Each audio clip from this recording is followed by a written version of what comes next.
Hello and welcome to our very first episode of, quite simply, Agony Aunt and Uncle. Now, this is Mark, my husband. Hello everyone. If you're watching on YouTube and if you're listening on podcast, if you fancy having a look at us, you can catch us on our YouTube channel, the Sawalha-Adderleys. I feel like I'm sitting on a farty chair. Why are you doing that? Well, because really it's weird. creaking. Okay, sorry. So what is this about and why are we doing it? Well, first and foremost, I have always loved problem pages. Right. And all through my life, people have come to me with their problems, and I have loved listening to people's problems and then putting my spin on them. Now, I think this is because really, and I've come to a point in my life where I can admit without any shame that the thing I'm most interested in the whole wide world is human beings and what makes them do the things that they do. And so I've always studied people quite intently. That's probably why I wanted to be an actress actually as well. Or a nurse. I thought you wanted to be a nurse. No, I did want to be a nurse as well. And we have been through some serious shit together. Well, I was going to say, you like to solve problems and hear problems. I just like to have problems. Yeah, so we've been through some real stuff before we got together and then when we got together. And we've been married now for how long? 18 years? No, 20 years. 20 years, I think. Yeah, I've been sober for 18 years. We have a blended family background. Yeah. We've had trauma. We've had many deaths. We've both experienced suicide. I mean, there are so many things. Both dealing with mental health. Mental health crisis. I'm diagnosed bipolar. We're both ADHD. And we are in no way, and this is really important, experts. We are not psychologists, psychiatrists, counsellors. We're not any of those things. And what we want people to think of us, how do we want them to think? We want you to think of us like an aunt and uncle. Which is why we're both wearing jumpers. Yeah, we said, do we look enough auntie and uncle? so that where we wanted to create a vibe where you're going around your auntie and uncles and you're asking for just a bit of a life input. Now, we are not going to advise directly on this podcast. What we're going to do is try and share our experiences. Well, sometimes it's really hard to know what you want. We always say, don't you? You can't ask for what you want if you don't know what it is.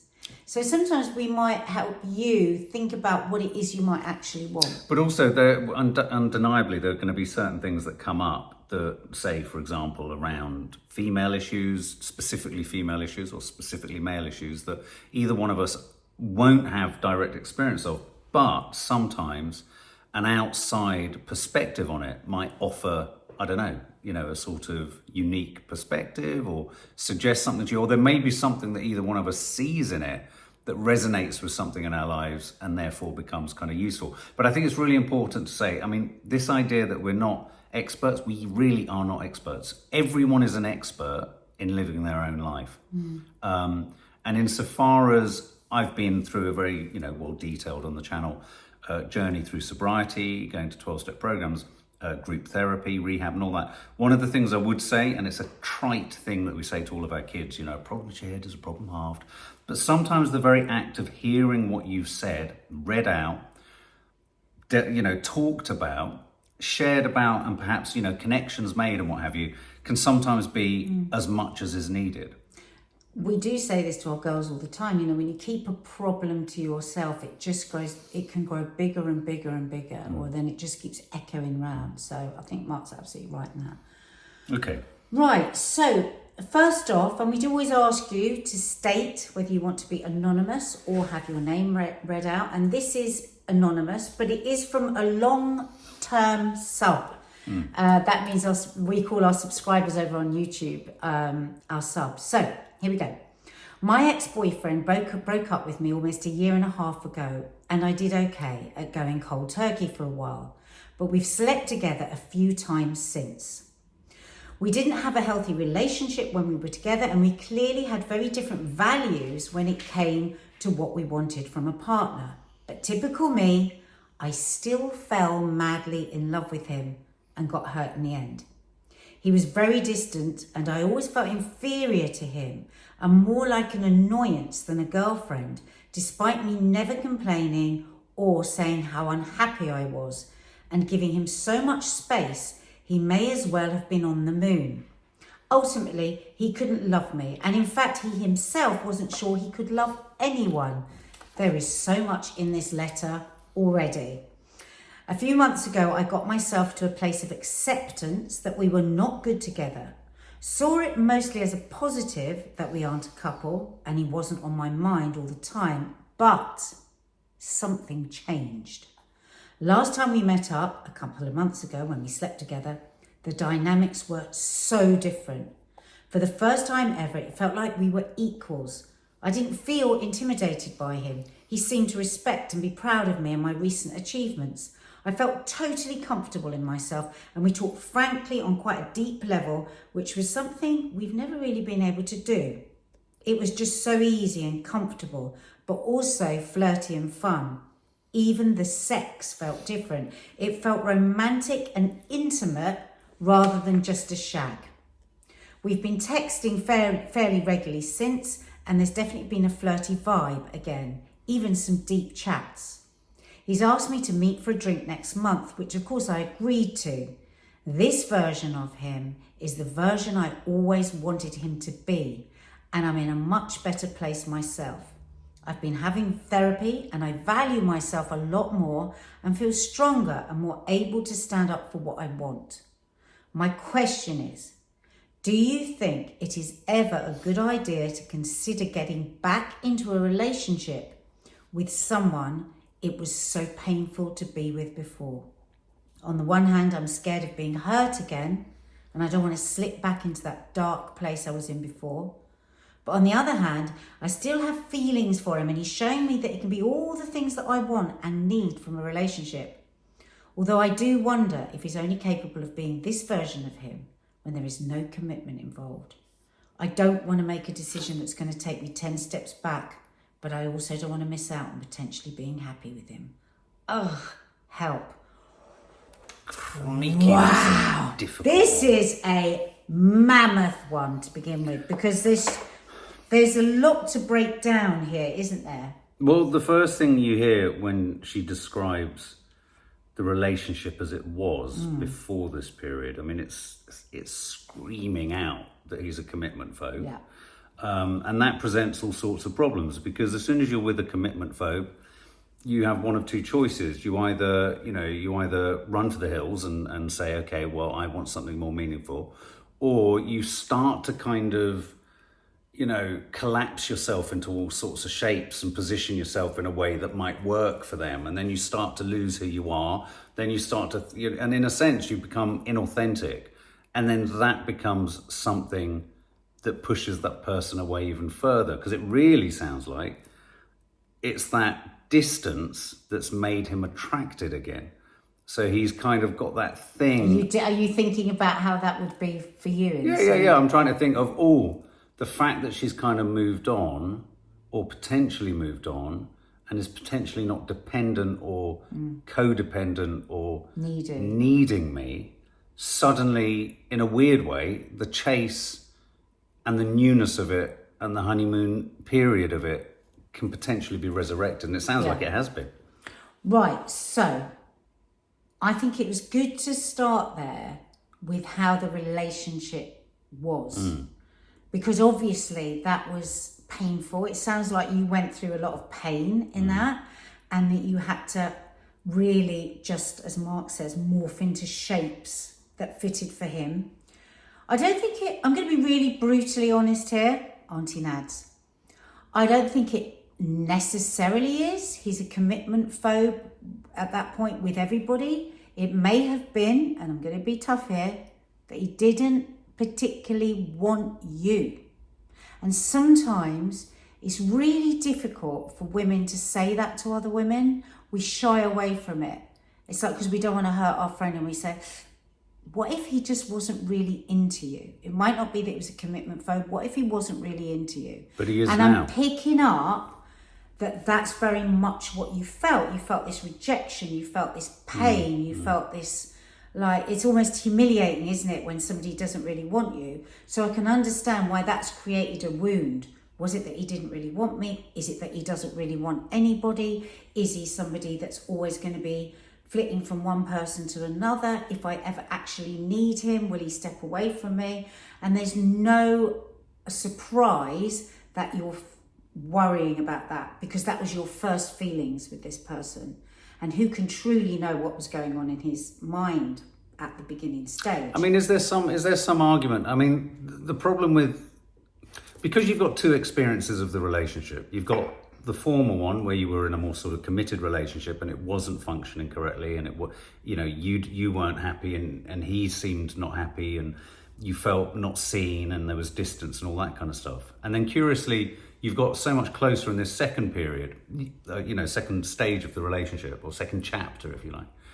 You're now at this kind of curiously difficult crossroads where you don't know, by taking the next step forward, either keeping it quite casual, it sounds like now, but more meaningful, weirdly, or more committed and it causing it to kind of, in a way, kind of calcify.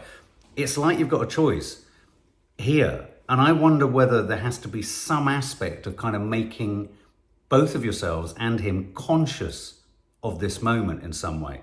Yeah. Not to kind of, navel gaze and get heavy and say we've got to go to therapy, because most young men are going to run for the hills, and a lot of young women will too. It's not that heavy a thing, but I do think you can. And I'm thinking back to when I was much younger. I mean, I'm assuming this person is quite young. If someone was to have said, it's that sort of thing of saying, look, this is really weird. Where are we at? We seem to be in a much easier position with each other without committing to each other. And yet it's making me wonder whether we should commit. How do you feel about that? Yes. So I think what I mean by that is making conscious. Because this is something else we have to consider. Now, there are some people, and actually I am talking to somebody at the moment that I'm helping through. They've got this person that's interested in them. And every time she totally puts the line down, he then comes back to her. So he'll air her, he won't listen to her, and then she'll be like done with it, and then he comes back. So the line here where you say a few months ago, I got to myself to a place of acceptance. Sometimes that's at the point either somebody can realise, the other person can realise, oh my God, she's really moved on, and actually this is, let me feel how I'm feeling. Oh, show me how I'm feeling. Actually, I really like her and I'm going to pursue this. I made a mistake. Or it can be, and this very much can be with commitment phobics, where they want to kind of always just keep you a bit in place. So they feel like you've had enough, and then they pull you back. Control. So these are all complicated, theories. But at the end of the day, it's like Mark and I were talking this morning about therapy. At the end of the day, everything comes down to communication. And I think we have, as human beings, an incredibly powerful instinct. And I'm sorry to say this, and I know it sounds sexist, but I don't care. And I think a woman's instinct is even more attuned, right? And I think that's because we spend so much more time talking about people working things out, so that we have more of instinct. And you've got to work out, are you feeling red flags from past wounds and you've both changed so much, or is your instinct telling you something? And if it is that you both have evolved, you've matured, like you said, you've had therapy, I do think it's totally possible, when we go back to your question, that people can meet at the wrong time. They can be the right person, meet at the wrong time, then they go away, have a few life lessons, come back, and they can be the right person. I do believe that's possible. People will say, oh, you can never go back. I don't think so. I don't think there's any nevers about anything, because people are so different. But what I do think, I really do think, is that if you err on the side of we've matured, we've gone away, and we've found enough out about each other to pursue this, then you must be able to have that conversation with each other. And if you can't have that conversation with each other, I think you're Well, kind of where you were right Precisely. at the beginning, I mean, because you're having to keep quiet what you want so as not to lose him. But that's precisely what I'm saying. Yeah. And I think, I totally agree with what you're saying. And this is a mass gross generalization. But having been a man and knowing lots of other men, when I was younger and hearing about younger men through all my daughters, women do instinctively know what is going on in whatever state the relationship is in. For instance, and this is something that I think might be important for this person. You talk about, when you were more committed. Well, what defines committed? You could be in a situation here where this is his kind of committed relationship. And so, it's quite nuanced. What I'm trying to say is that one person's commitment in a relationship is another person's commitment. I've never ceased to be surprised by how many relationships I've either observed or seen in friends or family members where there's an enormous amount of sort of formality and politeness. I mean, I'm just not like that. It's all about all emotion. It's about wearing your heart on your sleeve and all that kind of stuff. It's about saying stuff. It's about rows. It's about raw stuff. But lots Intimacy. Of, yeah, well, that, Intimacy yeah, but that's isn't my idea. just about sex. No. Intimacy is getting But more nuanced than that is a lot of relationships are incredibly formal, and so you can have. I mean, this is the bit that's quite perplexing, isn't it? We can have such intimate physicality, sex, with each other, and we cannot talk about anything kind of deeper than, well, anything. And so let me just finish this thought. So my thinking on this is, he might be at a place of wondrous commitment to you, and this is his idea of commitment, and what he saw your idea of commitment as was not controlling in a horrible sense, but maybe claustrophobic, maybe too much, and what have you. And I tell you something that's quite useful to do without making it obvious is, you can do detective work of sorts by just asking a few questions about what's the nature of his upbringing, what's the nature of the relationships he came from, where, and you can start to see big red flags. It doesn't take a genius to look at my childhood to see that I was, I had abandonment issues and all that kind of stuff. And the reason I'd moved through relationships all the time, and this could be something for him, the reason I'd moved through relationships all the time was I don't want to be rejected. And so perhaps this kind of oscillating distance, closeness, in a weird way is what he's more used to, Yeah. Could it go away? Could it stay? But I think you're right. I think you have, unless you can talk about it, you're pretty much at. But you've made no progress. Always start where you started. Yeah. That's where you're going to see if you have matured as a couple, whether you're going to be able to survive on the outside of this sort of these sort of meetings that you have, where you're having this sort of illicit moments of sexual intimacy and all of this, which can fuel excitement dotted about here and there. But are you going to be able to communicate what you want and what your needs are and what your feelings are? So first of all, you've got to articulate that to yourself. What do I want? Because you know what I ask a lot of my friends when they've been, going out with someone, they say, oh, he's such a commitment phobe. And I say, well, are you then? And they'll say, what do you mean? I'm not a commitment phobe. I said, well, the last 3 people you've been out with have been commitment phobes, so you must be looking for a commitment phobe. And people are so shocked by that, because what I want when I'm looking for somebody, not looking, but you know what I mean, is I want somebody that really likes me and wants to be with me and wants to cherish me and thinks I'm the bee's knees. I've never had any interest in somebody that doesn't really want me because I'm not a commitment phobe. I like to be in a committed relationship. So it is another question. And do you know what? Sometimes that can be really empowering when you think, God, actually, maybe it's me that doesn't want to be committed yet. And then you can ask yourself those questions.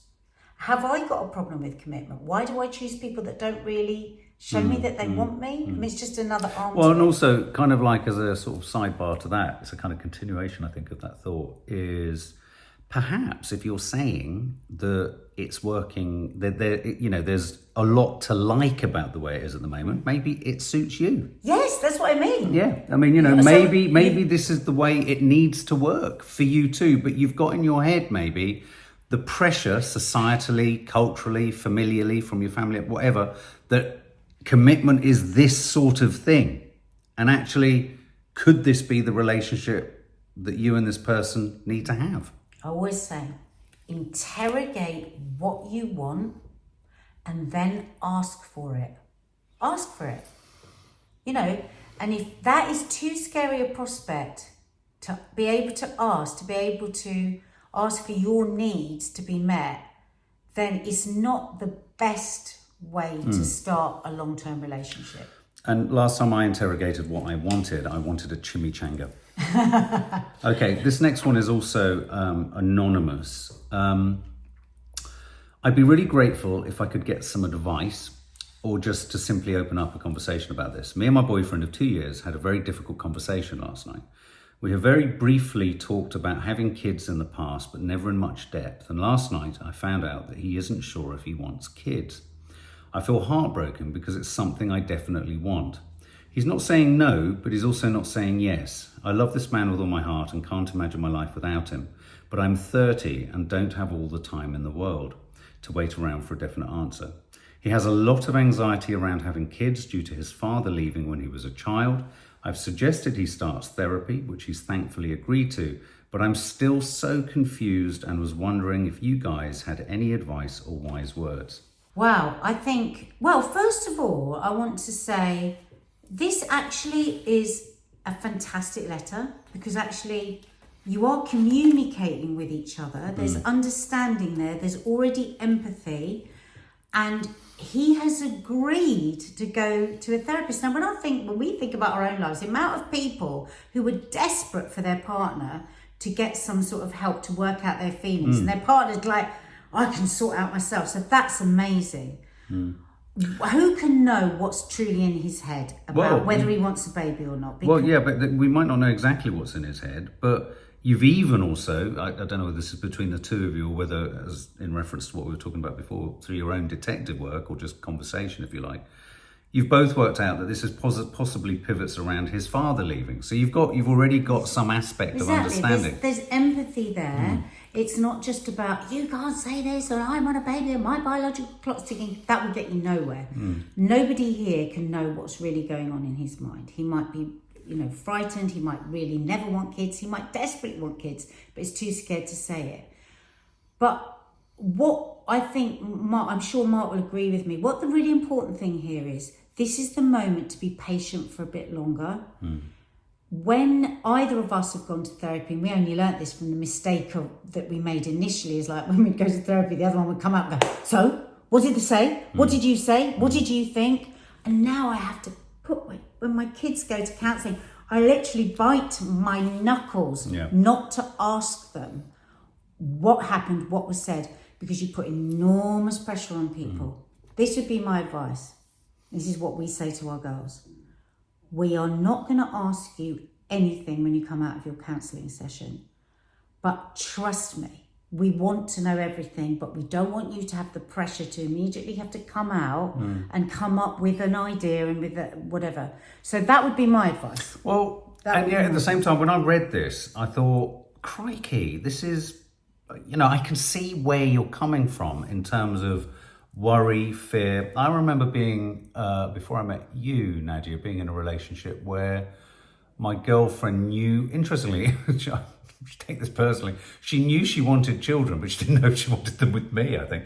But I had 2 kids at that time, and it's weird because men and the thought of having children, I think really does pivot around their relationship or non-relationship with their father. Because in an identical fashion, I didn't know mine. And what that drove me towards was knowing what I would be when I became a parent. But interestingly, I don't know if your boyfriend's the same age as you, 30, I never envisaged having children until beyond 30. I mean, that went spectacularly in the other direction. But therein lies a point. In a weird way. People have numbers in their head. Yeah, they do have numbers, and they are quite, well, they're not always arbitrary, obviously, not for women. I think this might be one of those things where men will move towards this kind of thing if they don't think they're being chased for it. And I'm not suggesting that you're chasing for it, but I think it's a little bit of what you're saying, Nadia, where you need to play it cool, I think, with a man. Well, give him space. I think. But if he's willing to go to a therapist as well, but you know that that's going to be very constructive space. Yeah. Insofar as he's not going to be sitting there going, well, I've told her this and she Yeah. won't listen to this. And Yeah. he's going to be going there because he knows that he's doing it for you as much as he's doing it for him. Yeah. And he wants to provide answers. But I suppose what I'm trying to say is it's all right to be scared by this Yeah. because, no man can imagine what it's like to have a body clock, Yeah. ticking away. Yeah. And I think you're doing everything right. That's what I would say.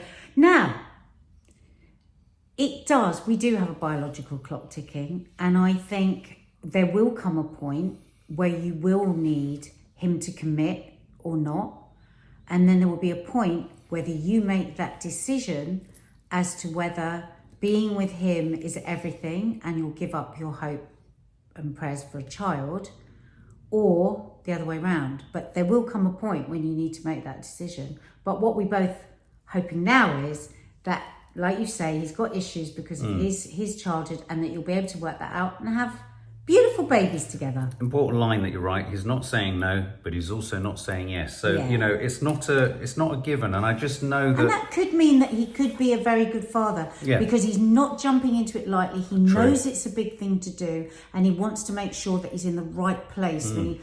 But another thing I would say, it's never the perfect time.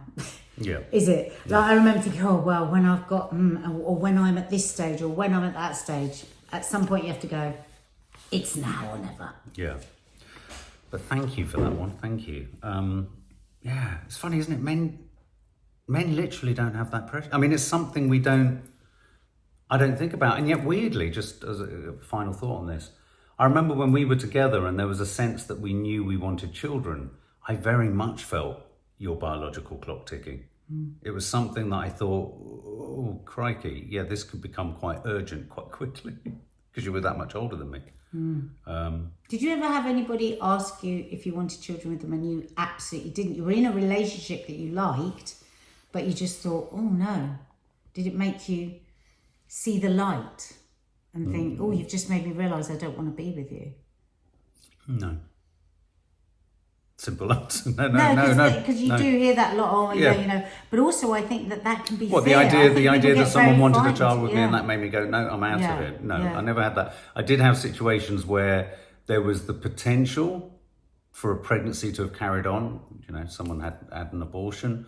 And those thoughts kicked up. And I think the first time that happened, I was very scared by the prospect of potentially thinking, oh my God, it can happen that, what a moron. It can happen that easily and that Moronic quickly. early days. Yeah, absolutely. And then 2 years later, had a baby. So this is from Becca, and she says, I've had a friend for 10 years, and the last 3 of them I found myself in a situationship. I've only just discovered that this is a word. What is that? You'll find out. Oh. With him constantly going back and forth between me and his ex. To keep it short, he kept me a secret. He only let me stay over at his at Christmas. It seems like we start moving in a forward direction, then he takes 10 steps back. After that, he went quiet on me, hardly talking, whereas before he'd been messaging me all day, every day. He's done this for the past 10 years. Wow. Every time we've seen each other, I feel used and abused. He always said he wanted more for me to be in his future, but he never gets any further. I had enough, and 2 weeks ago sent him a long message telling him that what I thought and felt for my own sanity. I had to go, but if he was bothered, then he would find a way of fixing things rather than letting go. I am really struggling going with no contact, as we used to talk all the time, every day, and he's had times where he's gone a few weeks after these sorts of things, but I've always given up and contacted him. This time I refuse to, but it's killing me. Can someone, after that long, really turn their feelings off and fake 10 years? 3 of that ending romantically involved. I'm struggling, as my friends don't get it and they don't want to hear about it. I'm lost, confused, and I don't recognise the person I am. Can I just ask for just a bit of clarification? Maybe when it says, this time I refuse to, but it's killing me, can someone after that long really turn their feelings off and fake 10 years? She's talking about him. Yeah. Wow. I mean... Or maybe both.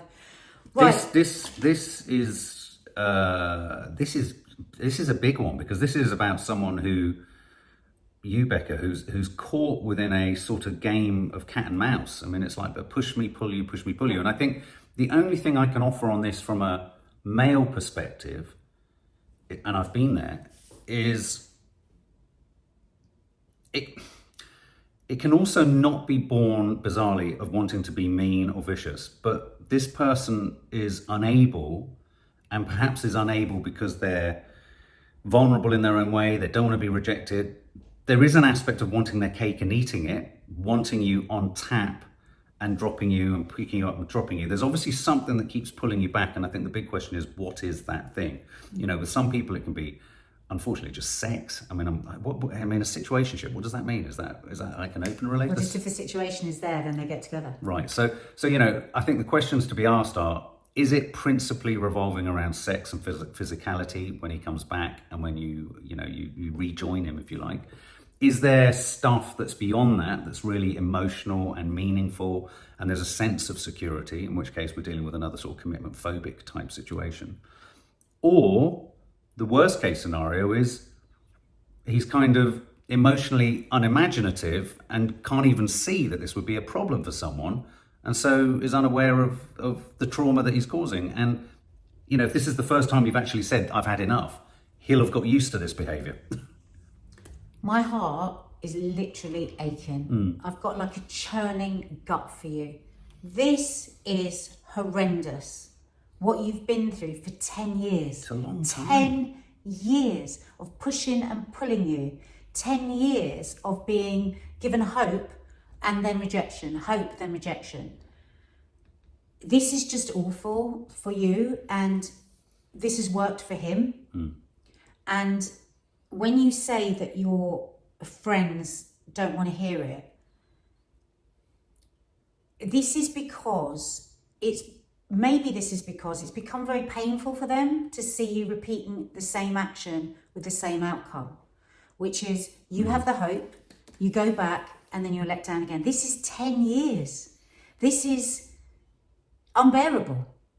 And I think, what is he giving you that you need? Maybe what he's giving you is that sense that you're not worthy. Maybe you don't think you're worthy, and maybe him constantly treating you like that endorses that belief, validates that belief that you're not worthy of somebody really caring for you and really treating you in a meaningful way. And maybe, I don't know, maybe your friends, if I was your friend, I wouldn't stop listening to you, I have to say, if I was your friend, but maybe they're just frustrated that you're in this cycle and this cycle isn't making you happy. Cold turkey is really, really tough. But what I'm worried about with your cold turkey is that you're trying to push him to pick up the phone and ring you again. And maybe that's where you're going wrong. Maybe this is about cold turkey one day at a time for the rest of your life. It's like, today I'm not going to call him. Today I'm not going to call him. Today.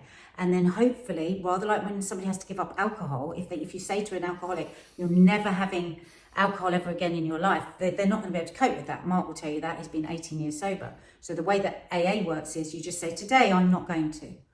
And I think one day at a time for the rest of your life is potentially a better way to try and do it. Because if there's a bit of you hoping, well, this is going to be the time that he picks up the phone and says, it's been you all along, and oh my God, can we skip off together? Is that likely? Ask yourself, has he ever shown you anything that would make you believe that's what's going to happen? Over 10 years, is that likely? Well, I think, and also I started by talking about what the potential mindset of him would be, or could be, or maybe is. And, you know, in a weird way, it goes back to, I think we said it about something else earlier, where a big question, it's not a bigger question, but a big question to ask yourself, because you're essentially in the prime position to perhaps know the answers to this about yourself more than you are about him. Why have you been going back for such a long period of time? And what I mean by that is, you know, what part of you, perhaps, you love the feeling of excitement, and that's an endorphin hit, and that makes you feel good, and that the trade-off between feeling ghastly and neglected and abandoned and everything else, the trade-off is that when you get those highs, they're worth it. And that's really tricky, because it is then really analogous with an addiction. It's like you'll binge on the relationship, you'll withdraw, and then the binge is like, oh, this is going to give me the excitement and the fun and it's all come back. And maybe you too, whilst you feel he's repeating bad behavior, I hate using bad or good, but you're repeating the same behavior as almost a form of self-harm. You're going back in, you know it's going to happen again, but you're willing to do it because you know you'll get the high again each time. That is a really possible. What Mark says there is it could be. Obviously, we don't know. know. No. But just these are what we're doing is posing questions that you might ask yourself. Because I remember a friend of mine when she was going through therapy, and it was a similar kind of thing. She was in a push me pull me relationship, and with a therapist, she investigated her relationship with her father, and her father, there'd been lots of abandonment back and forth, and then he would say that he was going to see, and then he wouldn't turn up, and all this sort of thing. And it's incredible how these patterns of emotional patterns can imprint on us. And so Mark's really right in that when you say to people, sometimes when they're in a kind of situation like this, she said, but what, this obviously feels good to you. Well, no, it doesn't. It's total hell. I'm in hell. I can't bear it. My life is absolutely miserable. But there's something in there. Something's drawing you back. And it can be literally like a hit, like a really bad drug that only gives you a hit for a little bit, but then you're always chasing that high. Okay, so he's cool. That flutter. Actually, a young person that I've been talking to recently that's having such a situation with this person that keeps ringing them and then not ringing them. And I said to her, I want you to tell me what happens when that phone goes. What physically happens to you? Where do you feel it? And she was having to say, I feel it here. Then I feel it here. Then this is a friend of mine's daughter. And then I feel it here. So that's excitement. That's nervous excitement. And that sets off all kinds of feel-good chemicals in the body. But how quickly does it go down? How quickly am I back plummeting down? And it's, again, I'm quoting AA here, even though Mark's the sober one. They talk about first thought, second thought. First thought, wow, I'm going to have this gin and tonic and I'm going to have a great time. AA teaches you to say, what's your second thought? My second thought is I'm probably going to end up having 100 and then I'm probably going to lose my job and lose my... So first thought, he's calling me. What's the second thought you could have? He's calling me. Where has it ended up every other time? He calls me, we end up having sex, or we end up doing this, or whatever it is, I don't know with you. And then where does it end up? Well, it ends up usually in a day or a year or a couple of days with me feeling absolutely rock bottom again and feeling self-loathing and abandonment. So it's you've got to weigh all of that up. Am I getting something that I want from this? And if your answer is fundamentally yes, well then fill your boots, carry on. But if not, then one day at a time, don't pick up that phone. Just one day at a time. One thing I would like to say also about the whole thing around struggling with your friends, they don't want to hear about it thing. I don't know if this helps, but I can think of someone very close to me who, keeps going back into a sort of a state with regards to someone else that they like. And I get frustrated because I can see how this person's stepping towards someone and then being hurt and then stepping towards them again, and they can't help themselves. I can, my frustration is born of loving this person. So I suppose what I'm trying to say is right, you're feeling this from your friends. It's not going to be coming from a place solely of don't want to hear about it. It could be coming from a place of their absolute passion for knowing what they think is perhaps best for you, loving you, not liking seeing you in such pain. So one thing I maybe would suggest that might help there is, like Nadia said, if you can find it, to take it a day at a time where you're not thinking about him, you're not waiting for the phone call, and that's easier said than done. It's like the first day that you put down a drink, but the terrible simplicity of the first day you put down a drink is the only thing that's going to get you through it is if you put down a drink. And so it gets no more complex than that. So, but one of the things you could do with your friends is test and try and make yourself be with them without him being in it at all. And what you will then get from your friends is an acknowledgement of your attempts to kind of push on. Yeah.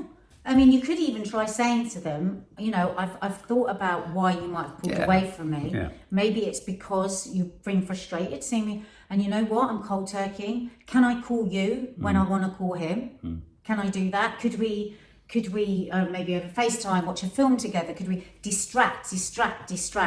Go off, take a walk, listen to music, dance like a wild person in your kitchen.